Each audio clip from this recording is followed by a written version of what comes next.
विद्यार्थी मित्रांनो, आपण लास्ट लेक्चरला मागच्या वेळेस exchange of gases at the alveolar levels याचा अभ्यास केला. आता याच्यामध्ये बघा मित्र, ही फिगर आपण मागच्या वेळेस पण बघितली होती. Blood from pulmonary artery, blood goes to pulmonary veins. आधी ते बघा, एक रेड कलरचे जे बान्स आहेत, ॲरो आहेत, ते ऑक्सिजन घेऊन येत आहेत आपल्या ॲल्युलरमध्ये, आणि जे ब्ल्यू कलरचे बान्स आहेत ते कार्बन डायऑक्साईड मित्रांनो घेऊन जात आहेत. मित्रांनो, इथे एक्सचेंज मटेरियलची इथे अदलाबदल होत असते.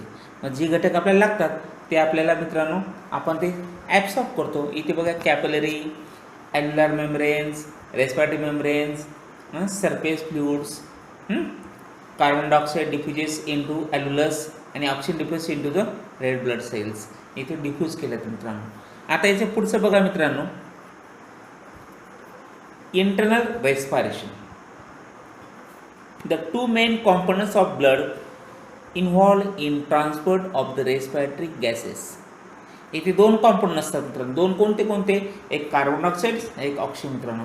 R the RBCs and the plasmas. Transport of oxygens, याच्यामध्ये आपल्याला सुरुवातीला ट्रान्सपोर्ट ऑफ ऑक्सिजन बघायचं मित्रांनो. Of the total oxygens transported, only 3% is transported in a dissolved state by the plasma. The remaining 97% is bound to the hemoglobins, HP मध्ये pent in the RBCs मध्ये. मित्रांनो,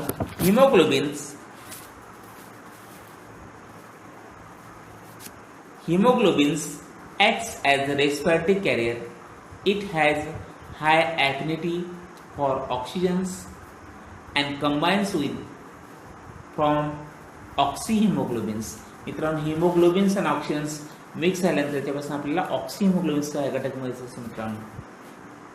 आता याच्या बघा, 1 molecule of Hb has a 4 Fe each, which can pick up molecules of oxygens O2. Hb plus 4O2 याच्यापासून Hb4O2 आपल्याला मिळतात मित्रांनो. Oxyhemoglobins is transported from lungs to the tissues where it readily dissociates to release oxygens. इथे oxygen मित्रांनो release होत असतो. Hb plus 4O2 याच्यापासून Hb आणि प्लस 4O2 हा घटक मिळत असतो मित्रांनो. However, the degree of saturation of Hb with O2 depends upon the O2 tensions, that is, parietal pressure of O2. 100% saturation is right. The maximum saturation of 95 to 97% is at parietal pressure of oxygens in alveoli. हा ॲल्व्युलरचा parietal pressure असतो मित्रांनो. Degree of saturations decreases with the drop in parietal pressure of oxygens. This begins the dissociation of HbO2. At the 30 mm Hg of parietal pressure O2, only 50% saturations can be maintained. The relationship between HbO2 saturations and oxygen tensions is called oxygen dissociation curve. याच्यापासून curve तयार होतो. The oxygen hemoglobins dissociation curve is sigmoid curve and is shifted toward the right due to increases in H concentrations, increase in parietal pressure of carbon dioxide, and rise in temperature and rise in DPG, 2 or 3 diphosphoglycerate formed in the RBCs. During glycolysis, it lowers the affinity of hemoglobins for oxygens. आता बघा मित्रांनो, इथे काय होतं तर parietal pressure इथे वाढतोय मित्रांनो. आता Bohr's effects, it is shift of oxyhemoglobins, dissociation curve due to change in parietal pressure of carbon dioxide in bloods. इथे आपला parietal pressure हा चेंज होत असतो मित्रांनो. हल्डन्स इफेक्ट मध्ये बघा, oxyhemoglobins functions as an acid. It decreases pH of blood due to increase in the number of H plus ions HCO3 change in H2O and CO2.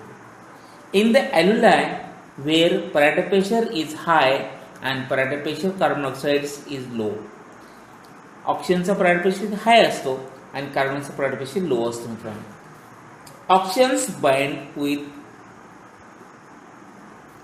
the hemoglobins but in the tissues where parietal pressure is lower and parietal pressure carbon dioxide is high, hemoglobin does not hold as much oxygens.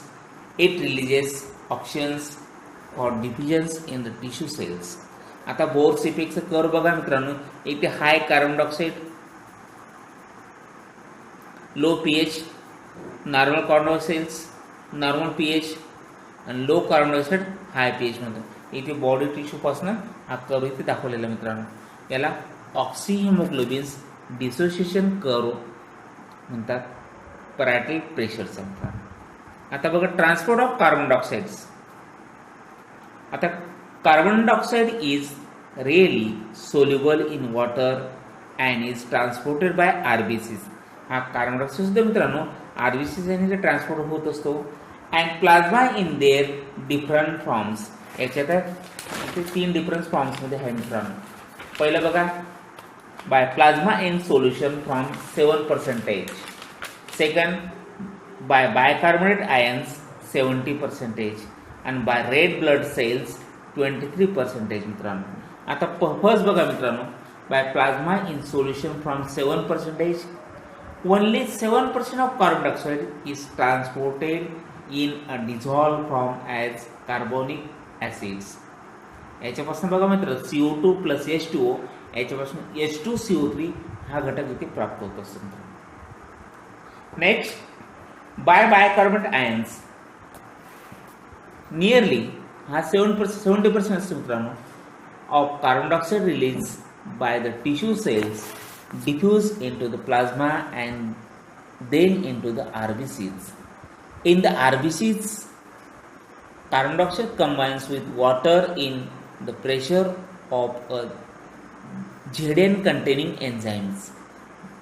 Carbonic anhydrase 2 from carbonic acids. Carbonic anhydrase enzyme is formed in the RBCs and not in the plasma. इथे plasma मध्ये नसतात. The rate of formation of carbonic acids inside the RBCs is very high as compared to its formation in the plasma. The rate of formation of carbonic acids inside the RBC is very high as compared to its formation in the plasma. Carbonic acid begins unstable almost immediately, dissociate into the HCO3 and H in the presence of the enzymes. याच्यापासून बघा मित्रांनो आपल्याला CO2 plus H2O, याच्यापासून H2CO3 आणि त्याच्यापासून H plus HCO3 minus मिळतात. In thus moves out of the RBCs, that brings about imbalance of the change inside the RBCs. To maintain the ionic balance between the RBCs and the plasmas, chlorine diffuses in the RBCs. This movement of chloride ions is known as chloride shift or Humbert's phenomenon. HCO3 that comes into the plasma joins to sodium, calcium, forming NaHCO3, KHCO3 to maintain pH of blood. हे ब्लडला maintain करतात मित्रांनो. HCO3 plus Na याच्यापासून NaHCO3 sodium bicarbonate हा घटक आपल्याला मिळत असतो मित्रांनो. These H ions might be expected to lower blood pH, but they are diffused by hemoglobins by the formation of deoxyhemoglobins created hemoglobins. इथे hemoglobins इथे reduce होत असते मित्रांनो. The level of lungs is this response to the low parietal pressure of carbon dioxide of the alveolar airs. Hydrogen ions and bicarbonate ions recombine in the form of carbonic acid and under the influence of carbonic anhydrase, yields carbon dioxide and waters. H plus HCO3 हे याच्यापासून H2CO3 याच्यापासून CO2 plus H2O आपल्याला ते घटक मिळतात. Next by red blood cells.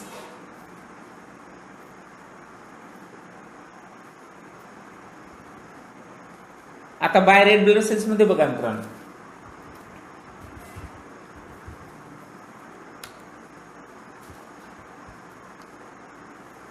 carbon dioxide binds with the amino group of the hemoglobin and form a loosely bound compound carbaminohemoglobins. These molecules rarely decompose in regions where the parietal pressure of carbon dioxide is low.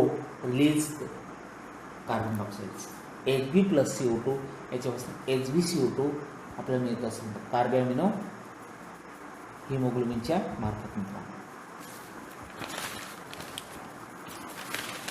आता एक figure बघा मित्रांनो, इथे बघा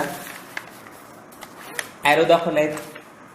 tissue cells CO2 carbon dioxide हे release करतायत आपल्या RBC कडे मित्रांनो. नेक्स्ट टिश्यू सेलमध्ये बघा मित्रांनो, ऑक्सिजन्स हे काय करतात, टिश्यू सेल्स ऑक्सिजन्स इथे घेत आहेत. रेड कलरचा बाण बघा मित्रांनो, इथे oxygens pickup and carbon dioxide pickup at the tissue, हे टिश्यू पिकअप करतायत. खालची फिगर बघा, oxygens pickup and carbon dioxide release in the lungs, इथे लंग्समध्ये रिलीज होतात बघा मित्रांनो.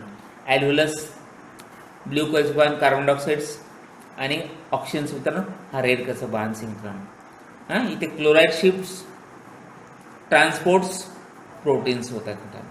इथे chloride shifts transports proteins in via, इथे आउट व्हाया मित्रांनो.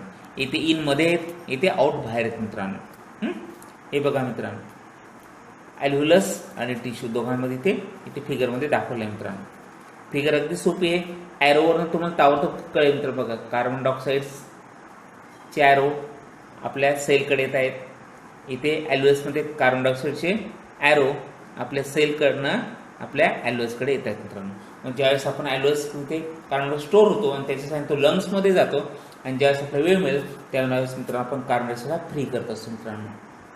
आणि ॲल्व्होलसचा ऑक्सिजन आपण काय करतो, आपल्या सेलमध्ये घेत असतो मित्रांनो. खालची फिगर बघा. आणि त्यावेळेस तो ऑक्सिजन्स आपल्या ब्लडमध्ये मिक्स होतो, त्याच्यापासून आपला ऑक्सी हिमोग्लोबिनचा घटक मिळतो आणि तो आपल्या बॉडीकडे वापरला जातो मित्रांनो. आणि कार्बन हिमोग्लोबिनचा हा घटक मित्रांनो इथे येतो. इथे हिमोग्लोबिन इथेच राहतो सेलमध्ये आणि तो कार्बन इथे ह्या ॲल्व्होलसकडे रिटर्न्स केला जातो मित्रांनो. हा इथे तुम्हाला पार्ट्स इथे बघायला मिळेल मित्रांनो. आता next cellular respirations. It is the last step taking place inside the cell where food is oxidized and ATP is generated. It can be shown by two steps. इथे याचे दोन स्टेप आहेत मित्रांनो सेल्युलर रेस्पिरेशनची. पहिली स्टेप आहे मित्रांनो ऑक्सिडेशन्स आणि दुसरी स्टेप आहे मित्रांनो फॉस्फोरायलेशन्स. आता ऑक्सिडेशन मध्ये बघा, it is last step taking place inside the cells where food is oxidized and ATP is generated. It can be shown by two steps. Oxidation, breaking down of complex organic molecules into simple inorganic molecules with release of heat energy. ह्याच्यापासून आपल्या heat energy ते release होत असते मित्रांनो. हे बघा C6H12O6 plus 6CO2 याच्यापासून 6CO2 plus 6H2O plus 686 kilo calories हे घटक मिळत असते मित्रांनो. आता फॉस्फोरायलेशन मध्ये बघा, it involves trapping the heat energy in the form of high energy bound of ATP molecules, adenine triphosphate molecules. ATP is used to carry out vital life process and so is called as energy currency the cells. इथे बघा ADP plus IP याच्यापासून 7.3 kilo calories आपल्याला ATP घटक मिळतात मित्रांनो. Next बघा मित्रांनो, regulation of ब्रिदिंगमध्ये हा पार्ट महत्वाचा आहे मित्रांनो. अगोदरचा पार्ट तुम्हाला आता सेलरमध्ये म्हणजे काय, सेलमध्ये मित्रांनो आदलाबदल होत असते. ऑक्सिजन घ्यायचा आणि कार्बन मित्रांनो आपले सेल काय करते मित्रांनो, कडे रिटर्न पाठवत असते मित्रांनो. Respiration is under dual control, nervous and chemical. The human adults breathe about 12 times while a newborn about 44 times minutes. The normal breathing is an involuntary process. Stated rate of respirations is controlled by neurons located in the pons and medulla and are known as the respiratory centers. It regulates the rate and depth of breathings. It is divided into 3 groups. याचे 3 group आहेत मित्रांनो बघा. पहिला group आहे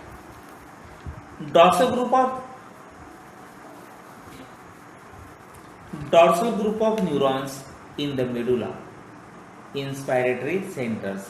Second, ventrolateral group of neurons in medulla, inspiratory and expiratory centers.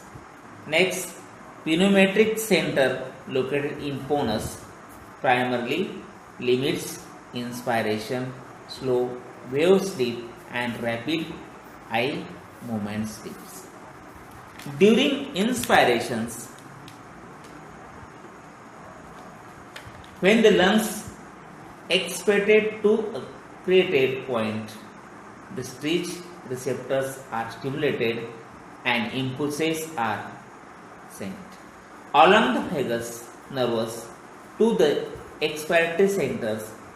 In the sent out inhibitory impulses to the inspiratory centers. The inspiratory muscles relax and expiration flows. Air leaves the lungs during expiration.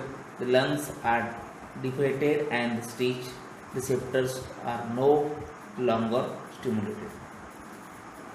Thus, the inspiratory center is no longer inhibited and a new respirations begins. These events are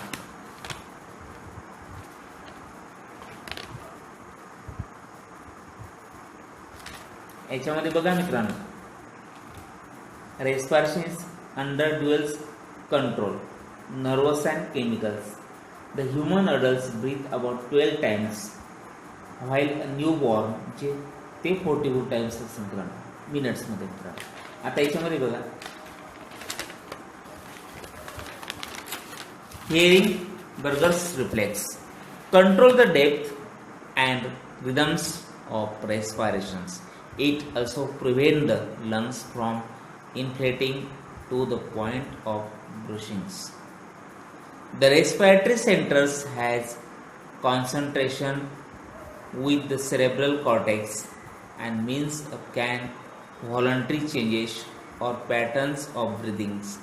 Voluntary control is protective becomes it enable us to prevent water or irritating gases from entering the lungs, but the ability to stop breathing is also limited by the buildup of carbon dioxide in the bloods. आता याच्यामध्ये बघा मित्रांनो, ही figure दाखवलेली आहे. इथे brain, pons, medulla, breathing centres आहेत. आता इथे आपण बघितलं मित्रांनो, human adults breathe about 12 times minutes आणि न्यूबॉर्न अबाउट 44 टाइम्स मिनिट्स मित्रांनो. The normal breath is voluntary process. आपण जे श्वास सोडतो ती पूर्णपणे व्हॉलंटरी प्रोसेस आहे मित्रांनो. याच्यामध्ये फिगरमध्ये बघा, nerve impulses triggers, contraction of muscles. ज्यावेळेस आपण मित्रांनो एअरमध्ये घेतो त्यावेळेस मसल पूर्णपणे कॉन्ट्रॅक्टमध्ये असतात. इंटरकोस्टल नर्व्स बघा, breathing control centers stimulated by carbon dioxide increases in blood and nerve impulses from oxygen sensor indicating oxygens decrease. इथे बघा मित्र, O2 सेन्सर्स इन आर्टरी. आर्टरीचे त्याला सेन्सर असं मित्रांनो. डायफ्रागम सुद्धा मित्रांनो इथे इन्स्पायरेशन आणि एक्सपायरेशन मध्ये मित्रांनो कॉन्ट्रॅक्ट मध्ये असतं, रिलॅक्स मध्ये असतं. याचं सगळं कंट्रोलचं काम मित्रांनो आपल्या ब्रेन मध्ये पोनस आणि मिडुला मध्ये होत असतं मित्रांनो. आता नेक्स्ट बघा, पुढे बघायचं आपल्याला कॉमन मॉडिफाईड रेस्पिरेटरी मुवमेंट्स मध्ये बघायचं आहे मित्रांनो. Some respiratory movements are different from the normal movement and help express emotion or clear the air passage of these movements. Some may be reflex, but others can be innate, voluntary, example causing and yawing process. आता याच्यामध्ये modified respiratory movements मध्ये बघा, the some respiratory movements are different from the normal movements and help expression emotions and clear the air passage. आता common disorders of respiratory system चे charts है. The common disorders respiratory systems, the given tables show a list of some common respiratory disorders, they symptoms, causes and treatments. बघा, disorders, symptoms, causes and treatments मित्रांनो. पहिले बघा emphysema disorder मध्ये symptoms breakdown of alveoli, shortness of breath. Causes smoking, air pollutions. आता बरेचसे व्यक्ती smoking करतात मित्रांनो, त्यावेळेस ॲल्व्होलाई काय तर ब्रेकडाऊन होऊन जातात मित्रांनो, आणि आपण घेतलेला श्वास पूर्णपणे आपल्या बॉडीच्या सेलपर्यंत, टिश्यूपर्यंत पास होत नाही मित्रांनो, मध्येच तो कुठेतरी ब्रेकडाऊन होत मित्रांनो. Treatment quit smoking, avoid polluted airs, administers oxygens to lives symptoms. आता सेकंड क्रोनिक ब्रॉन्चिटस. आता याची सिम्पटम्स बघा, disorder chronic bronchitis causing shortness of breath. इथे पण smoking, air pollutions, quit smoking, avoid polluted air, if possible move to warmer drier climate. Acute bronchitis disorders मध्ये symptoms मध्ये बघा मित्रांनो, inflammation of bronchi, shortness of breath, yellow mucus couch up, viruses and bacteria. If bacterial treatment, take antibiotics, couch medicines, use vaporizers. आता sensitivities disorders मध्ये symptoms मध्ये inflammation of the sinuses, mucus discharge. Causes मध्ये viruses and bacteria. If bacteria takes antibiotics, decongestants, use vaporizers. Disorders मध्ये laryngitis, inflammation of larynx, vocal cords, sore थ्रॉट्स,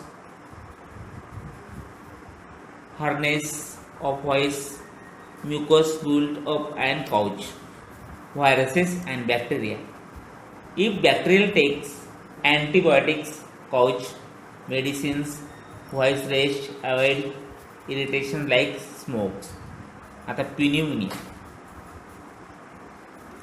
inflammation of lungs ranging from mid, sore couch and fever, shortness of breath, chills, sweatings, chest pains, bloods in mucus, bacterial viruses causes. Consult physicians immediately. Antibiotics, couch medicines, stay warms. Asthma, contraction of bronchioles, mucus swell up in bronchioles, provide deficiency in breathings. allergy to pollen, some foods, food additives, peat, hair, etc. Use of inhalants to pain, passage, ways, avoid and irritations. Occupational respiratory disorders, cirrhosis and asbestosis. Inflammation, fibrosis, lungs damage, lungs turns, exposure to dust particles, silica and asbestos particles during occupations. Protective mask and gear during war. आता बरेचसे बघा मित्रांनो symptoms तुम्ही बघितले असतील. Causes आहेत, smoking असेल, एअरमध्ये dust particle असतील, बॅक्टेरिया असेल, फूड पार्टिकल असतील, याच्यापासून आपल्याला ॲलर्जी होऊ शकते आणि त्याच्यापासून तर आपलं लंग्स ॲल्युला वगैरे हे डॅमेज होऊ शकतात. त्याच्यापासून आपल्याला हे डिसऑर्डर होऊ शकतात. आपण त्याची काळजी घेतली पाहिजे मित्रांनो. आता आपल्या इथे मित्रांनो थांबायचं आहे. पुढचे आपल्याला बघायचे ट्रान्सपोर्शन इन लिव्हिंग ऑर्गन्स मित्रांनो. आता जे काही लिव्हिंग ऑर्गन्स आहेत त्यांचं ट्रान्सपोर्टिंग आपल्या इथे बघायचे. म्हणजे आपल्या इथे मित्रांनो रेस्पिरेशनचं बऱ्यापैकी ते संपेल. बाकीचं आपण पुढच्या इथे बघू मित्रांनो. Okay, thanks.